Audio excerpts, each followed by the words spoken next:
I want to report a double murder.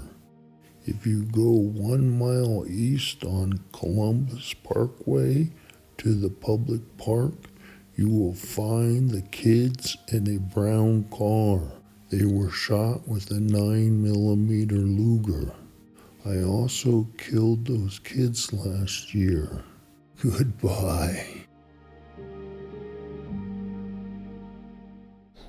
The first officers to arrive at the crime scene were Officer Richard Hoffman, age 30, and Officer Roy Conway, age 27. And then a few moments later, Officer John Lynch, age 51, and Officer Ed Rust, age 49, arrived at the crime scene. In the initial police report, they stated no other vehicles were seen other than the victims and the one seen going away from them on Lake Herman Road. In a follow-up police report, all three drove toward Springs Road in Vallejo, and the only vehicle they saw on the drive-in was a vehicle's taillights on the Lake Herman Road turnoff. The vehicle was too far off to tell what kind it was or if it was going fast. All they could tell was that it was headed away from them. They then proceeded into Vallejo and went to 938 Castlewood, Jerry's home.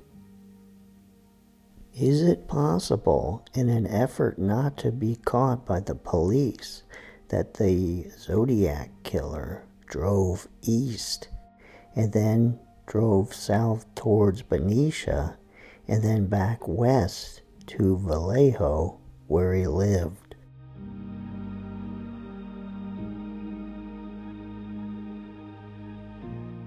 On Lake Herman Road, the Zodiac killer approached the car from the passenger side.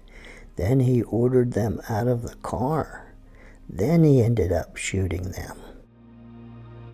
At Blue Rock Springs, the Zodiac approached the car from the passenger side, but then immediately shot them, and he didn't order them out of the car.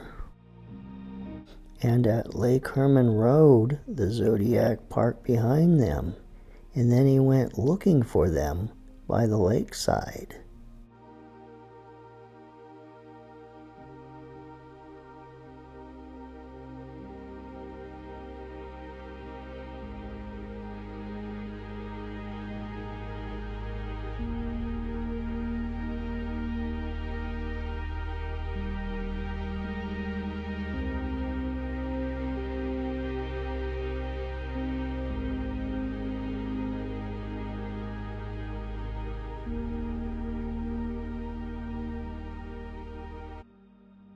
Vallejo Chief Jack E. Stilts, aged 57, when he asked the writer of the letters to the editors of the newspaper for the killer to send more information, the Zodiac wrote a 3-page letter back to the editors that stated, "In answer to your asking for more details about the good times I have had in Vallejo, I shall be very happy to supply even more material."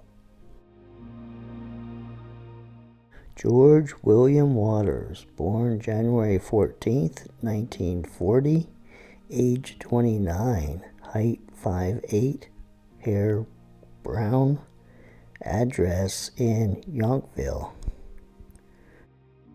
Several friends of Darlene brought to the attention of the Vallejo police George William Waters, and he was from the Philippines.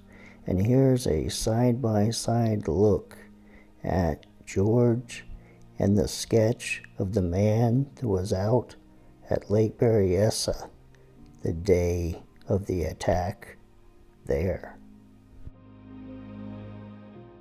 Christopher David Berry, born on April 25th, 1951, age 18, height 5'10", hair blonde, weight 185 plus pounds, address 455 Rollingwood. Chris Berry came to the attention of the Vallejo Police Department from the principal and vice principal of the junior high school in Vallejo. They thought that Chris acted strange, was a loner, and antisocial. And they even thought that his parents were kind of crazy.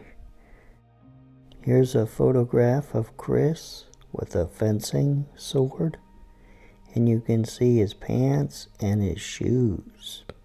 And then here's a side-by-side look at the sketch of the Zodiac killer and of Chris. Do you see any resemblance there? Arthur Leigh Allen, born December 18th, 1933, age 35, height 6 foot, hair brown, weight 250 pounds, address 32 Fresno Street, Vallejo, California. So are you ready for this? Here's the Zodiac's motive. He was fired from teaching, and his teaching credential was revoked.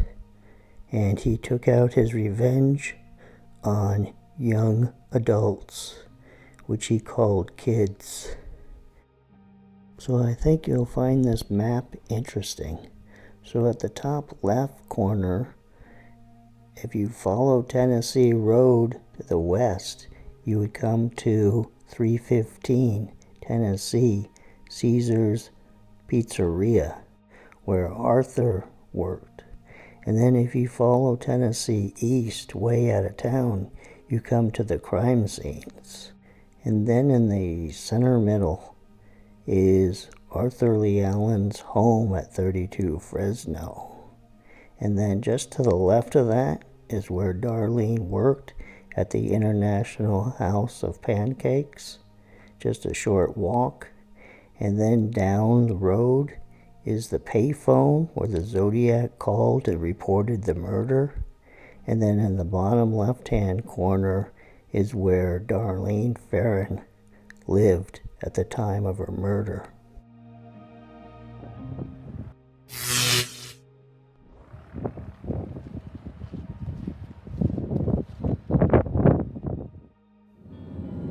Well, this ends this episode of Unsolved, almost. And there'll be a video about Lake Berryessa next weekend. But there's a little attachment for the first video on this series coming up now.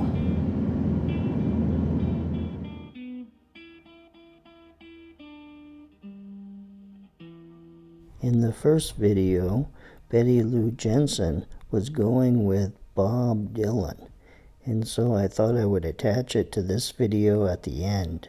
So here's a look at Robert Martin Dylan, and here's a sample of his writing in his yearbook, and here's a side-by-side look at his writing compared to the Zodiac killer's writing.